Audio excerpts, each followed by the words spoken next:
Hi guys, ngayon magpalit tayo ng battery ng relo.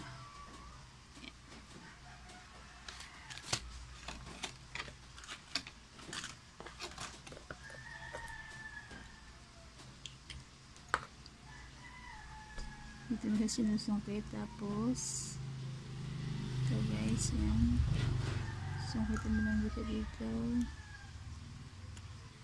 Up. Ayan. Then luma, papunta natin ng bago mula dito sa ayan, in-order natin yung online. Tayo ng isa. Madali naman siya magbalit basta may mga gamit ka pang palikat ng mga relo. Siyempre kailangan tama yung ano niya, positive negative niya. At ayan, pitan mo lang siya na ganyan, tapos check natin kung na-under na siya.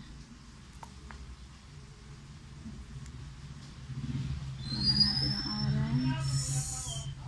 I think it's 10 o'clock na, and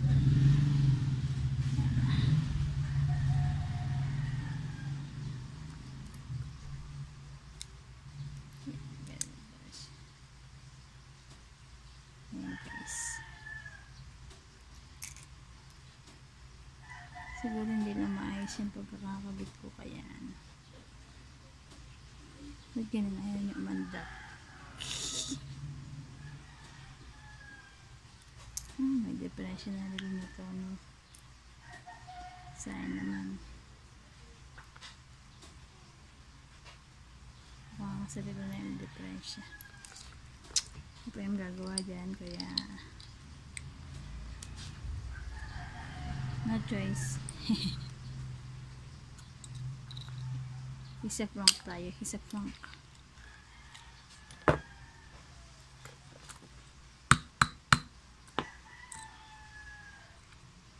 Guys, thank you for watching.